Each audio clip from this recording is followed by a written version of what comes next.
Harry's Wife, part 104.55. She won't shut up. Hello. The incessant deluge of the PR puff pieces and bringing up the past and telling you all about the fact that she can wear skirts continues as Harry's wife's necessity to assert control through the media continues. We turn to US Weekly, US Magazine, which tells us Hallmark's Christopher Palloa recalls telling Harry's wife to dump the guy she dated before Prince Harry. This was apparently news yesterday in an article by Jana Grebenyuk. So what we have is a coterie member who is relaying information to bring up the past to keep her in the news. How fascinating. I suppose we'd better dive in. Hold your nose, in we go. Looking back, Hallmark star Christopher Palloa, no, me neither, recalled offering Harry's wife advice on her personal life months before she met now-husband Prince Harry. Now-husband. She was dating a guy in Toronto, and she wasn't really into the dude. And I was like, you just got out of a marriage. Why are you jumping into another relationship? Go be single. Be free.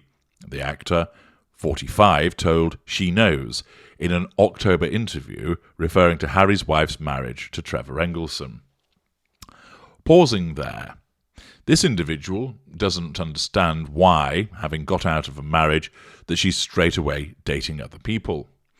Now, of course, there are some people who fall prey to the fallacy that the best way to get over somebody is to get into somebody new. No, it's not. Invariably, an empathic individual who has been ensnared by a narcissist thinks that it'd be useful distraction. But with high emotional thinking and your susceptibility, of course, to narcissists as a consequence of your addiction, you stand a very good chance of walking straight into the arms of another narcissist. And that's why you have to ensure, in effect, that your emotional thinking cools off by the implementation and maintenance of your no-contact regime. But that's from the empath side of things. What about the narcissist? Well, as you know from my existing work, the narcissist prefers to have an intimate partner primary source for ease of access to the prime aims. One person is easier to control than 10. Receiving most of the fuel from one person is advantageous to having to go and collect it from 10 different people. Ditto character traits, ditto residual benefits. And therefore the narcissism guides the narcissist to seek out somebody that can be controlled and fulfill the other aspects of the prime aims. That's why the narcissist often has seamless intimate partner primary sources, because when the incumbent fails and they are shipped out, the narcissist has groomed, procured, ripened a fresh victim, and there's a seamless transition. The incumbent goes out and the replacement comes in.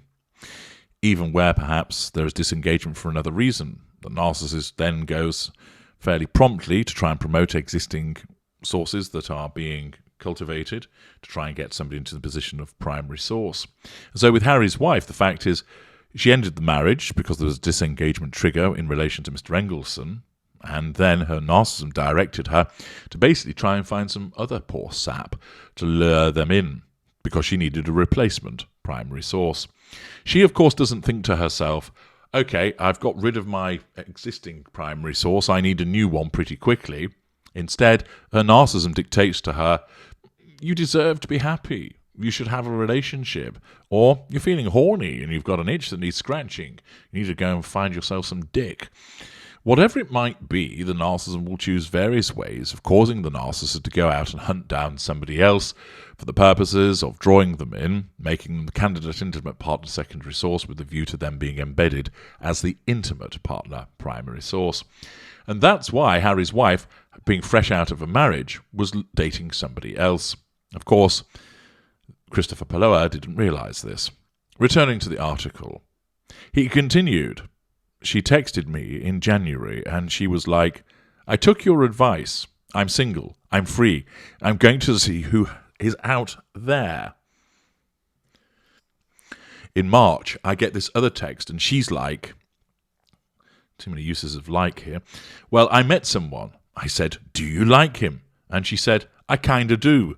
And then, of course, it was Harry. Of course, this tale is being brought up by a coterie member in order to tell us something that we've heard lots and lots of times before, but in Harry's wife's world, bears telling us it again. The suit's alum, 42, starred alongside Paloa in Hallmark Channel's Data's Handbook in 2016. Later that year, Harry's wife's romance with Harry, 38, made headlines after they were introduced through mutual friends. After 1 year of dating, the pair announced they were engaged. It was just an amazing surprise, the California native told BBC News during their first joint interview about the proposal at Kensington Palace's Nottingham Cottage. Ah, yes, let's dig up more of the past and going back to something that we've heard many, many times. It was just so sweet and natural and very romantic. He got on one knee. As a matter of fact, I could barely let him finish proposing. I was like, can I say yes now? Which shows us two things. First of all, her sense of entitlement and poor boundary recognition by interrupting the poor man when he's in the middle of proposing to her, and also the dim-witted nature of this woman, that she recounts the recollection of this event thinking that people will think it's sweet, where actually most people will think, good Lord, woman, you wouldn't even let him finish, you had to interrupt him. Really does show what an odious creature you are. Of course, her narcissism ignores that, thinks it's a charming little anecdote. Again, we're told about things that we already know, because she just cannot shut up, bringing up the past. In May 2018, the Duke and Duchess of Sussex tied the knot at St George's Chapel in Windsor, England, for those of you who have perhaps not realised that, and then welcomed their son Archie the following year. The duo later raised eyebrows when they announced they were stepping back from their duties as working members of the royal family. Again, we didn't know this, did we? Harry and Harry's wife chose to move from the UK to California, and in February 2021 it was confirmed that they would not be returning to their senior roles at the palace. Amid the major life change, the BetterUp CEIO, remember that's Chief Impact Officer or Chimp Officer, reflected on how his mental health was affected by being a royal. It's the job, right? Grin and bear it. Get on with it. I was in my early 20s and I was thinking, I don't want this job. I don't want to be here. I don't want to be doing this, Harry said during an episode of the Armchair Expert podcast in May 2021. More bringing up the past. 1 month before welcoming his second child with Harry's wife. Look what it did to my mum. How am I ever going to settle down and have a wife and family when I know it's going to happen again? Earlier this month, Harry's wife, who gave birth to Lilibet in June 2021, in case you didn't know that, offered a glimpse at how their family has adjusted to life in California. It feels like a whirlwind, she bagely explained during an episode of her Arsey White's Podcrap. I make breakfast for all three of them. It's very important to me. I love doing it. I love instructing the nanny what to cook for them. It's fantastic having that level of control. The bench author, yes, let's bring that in as well, noted she formed a routine since her daughter Lily's arrival. Unlike anybody else in the world who has no routine whatsoever, and Harry's wife is the first person to ever think about this.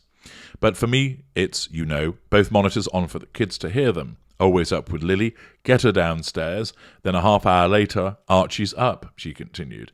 I start doing his lunchbox right before he's up, while I have her getting her a little nibble. I'm sure Lily's delighted at the fact that she's just getting a little nibble after having nothing to eat all night. I would imagine, like anybody, she'd be rather hungry. But all you're getting, Lily, is a little nibble. This, of course, demonstrates the disconnect between what Harry's wife says she does with the children and the fact that this isn't what people do with children. It demonstrates that she has so little to do with them that when she recounts these anecdotes, her narcissism again thinking it's charming to bring it up, all she does is give people more ammunition to demonstrate you don't really spend much time with them at all, assuming, of course, they exist, as many of you believe that they do not. Thus, we have yet another anodyne, pointless article, which is all about bringing up the past and telling us things that we already know. But she has to keep doing this. She has to keep spilling this dribble out because her narcissism directs her to do so. And she just simply will not shut up. I'm H.G. Tudor. Thank you for listening.